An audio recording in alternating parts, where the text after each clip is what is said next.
शादीशुदा जिंदगी, एक बीवी और एक बच्चे को छोड़ देना बहुत आसान है, लेकिन मुहम्मदुर रसूलुल्लाह सल्लल्लाहु अलैहि वसल्लम की 11 बीवियां और खदीजा से 6 बच्चे, मारिया किब्तिया से 1 बेटा, फिर वो बीवियां जिनसे आपने, जिनके पहले शौहर जिनको तलाक दे दिए थे या मर गए, अल्लाह के नबी ने उन बेवा औरतों से जो निकाह किया था, वो औरतें अपने पुराने शौहरों के बच्चे लेकर आई। उन बच्चों को पालना, उनके बच्चों को पालना, अपने बच्चों को पालना, बीवियों का हक अदा करना, बच्चों का हक अदा करना, ये किसी जवान मर्द इंसान का काम हो सकता है, लेकिन एक बीवी और एक बच्चे से तंग आकर दुनिया को छोड़ देना और बीवी और बच्चे को छोड़कर जंगल में चला जाना और सच्चाई की तलाश में रहते रहते उसी जंगल में मृत्यु पा जाना, ये बहुत आसान काम है। बीवियों को पालना और बच्चों की परवरिश करना ये बहुत मुश्किल काम है।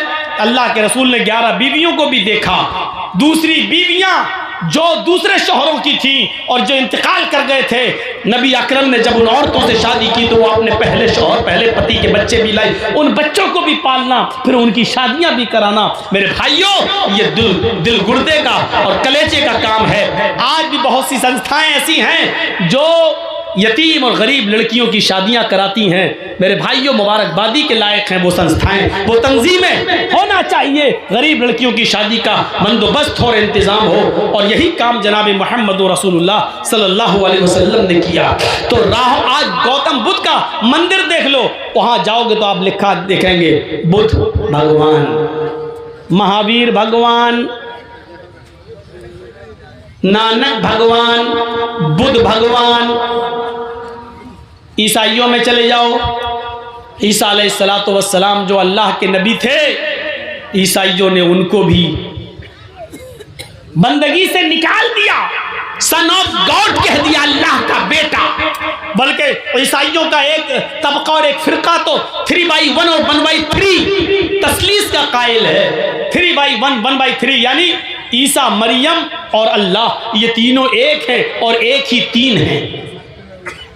ईसा ही अल्लाह है, ईसा ही मरियम है, मरियम ही ईसा है, मरियम ही अल्लाह है, अल्लाह ही ईसा है, अल्लाह ही मरियम है। यानी एक 3 है, 3 एक है। ये ईसाइयों में ये चला है, सन ऑफ गॉड, अल्लाह का बेटा।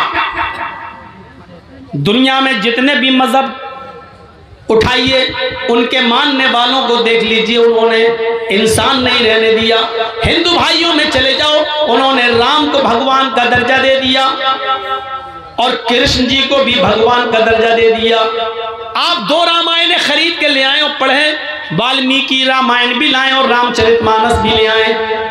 रामचरितमानस जो तुलसीदास जी ने लिखी है वो अभी जदीद नई है, वो नई है तुलसीदास जी वाली, वो नहीं, उसमें भगवान का दर्जा दे दिया राम को। और वाल्मीकि जी की रामायण में वाल्मीकि जी ने राम को भगवान माना ही नहीं है, राम को इंसान माना। आज भी दोनों रामायणें मौजूद हैं। वाल्मीकि जी राम को एक काल्पनिक मनुष्य इंसान मानते हैं और तुलसीदास जी ने उनको भगवान का दर्जा दे दिया है। मेरे भाइयों, अब आप पढ़िए, वाल्मीकि जी की रामायण में साफ तौर पर लिखा है, जब राम की पत्नी सीता का हरण हुआ और रावण लेकर जब गया, हनुमान और लक्ष्मण जब श्रीलंका से रावण के चंगुल से जब सीता जी को छुड़ा के लाए, तो सीता जी रामचंद्र जी के पास जाती हैं और उनका आशीर्वाद लेने के लिए उनके पैर छूने लगती हैं, उनके पैरों पे गिर जाती हैं। तो रामचंद्र जी ने अपनी पत्नी सीता को पैर नहीं छूने दिए, बल्कि उनके दोनों कांधे पकड़कर उनको उठा दिया,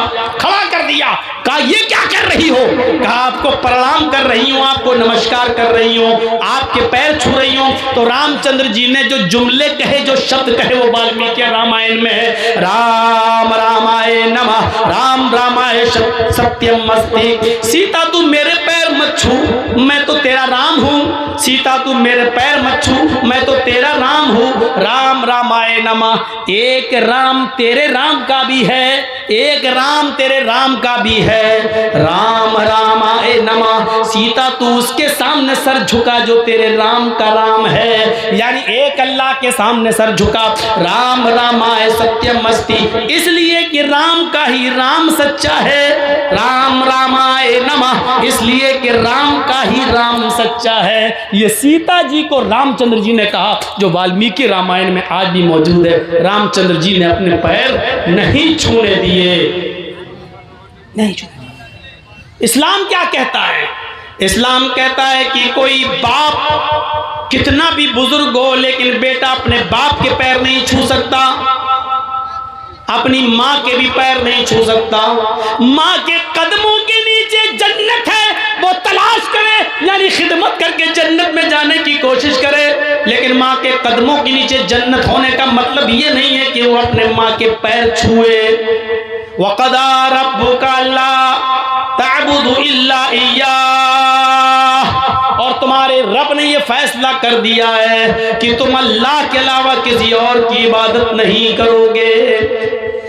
वबिल वालिदैनि एहसाना, और फौरन कह दिया अपने माँ बाप के साथ एहसान करो, यानी पहले इबादत अल्लाह की और अल्लाह की इबादत के बाद माँ बाप के साथ एहसान। वबिल वालिदैनि एहसाना, एहसान क्यों कहा? एहसान में हर नेकी शामिल है। बाप के पैर में दर्द हो रहा है तो उसका पैर दबाना एहसान है। अगर बाप के सर में दर्द हो रहा है तो उसका सर दबाना एहसान है। बाप बिस्तर पर लेटा हुआ है, चाहता है कि बेटे लेटे लेटे बोर हो गया हूँ, ज़रा घर के बाहर मुझे टहला दो, घर के बाहर ज़रा मुझे हवा खिला दो। तो बेटे की जिम्मेदारी अपनी पीठ के ऊपर लाद कर अपने बाप को घर के बाहर का चक्कर लगवाए, घुमाए। बाप बीमार है तो उसका इलाज कराए, ये एहसान है। एहसान हर उस नेकी को कहा जाता है जो माँ बाप को जिस नेकी की ज़रूरत है, माँ बाप को जिस चीज़ की ज़रूरत है, उस चीज़ को पूरा कर देने का नाम एहसान है। इसलिए अल्लाह ने ये नहीं कहा कि अपने माँ बाप के पैर दबाओ, ये नहीं कहा कि अपने माँ बाप की खिदमत करो, बल्कि ये कहा वबिल वालिदैनि एहसाना, तुम्हारे बाप को जिस चीज़ की ज़रूरत है वो ज़रूरत उसकी पूरी करो, ये एहसान है, ये एहसान है। इम्मा यबलुगन्ना इंदकल किबरा अहदुहुमा व किलाहुमा फला तकुल लहुमा उफ़ वला तनहरहुमा, जब उन दोनों में से कोई एक या वो दोनों तुम्हारी जिंदगी में बुढ़ापे को पहुंच जाएं तो तुम उनसे उफ भी मत करो, हूँ भी मत करो, ये भी नहीं कर सकते। मसलन मेरे बाप बीमार हैं, बिस्तर पर लेटे हैं और मैं कंप्यूटर पर काम कर रहा हूँ, बहुत ज़रूरी इंपॉर्टेंट बिजनेस का काम, और बाप लेटे हैं, बेटा जी अब्बू एक गिलास पानी ला दो। कंप्यूटर बंद किया और गए, पानी ला के दे दिया। अल्लाह की कसम सवाब नहीं मिलेगा। क्यों? तुमने ये तुम्हारे मुंह से जो निकल गया, यानी बाप ने पानी मांगा और तुम कंप्यूटर पे कोई इमरजेंसी काम कर रहे हो, अचानक बेटा जी एक गिलास पानी ला दो।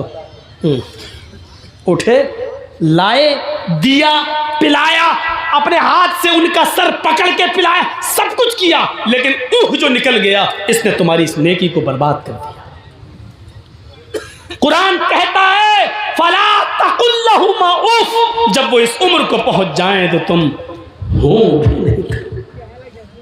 यह है बाप का दर्जा, यह है बाप का मकाम। लेकिन इतना ऊंचा मकाम होने के बावजूद ये नहीं कहा कि तुम अपने बाप के पैर छुओ,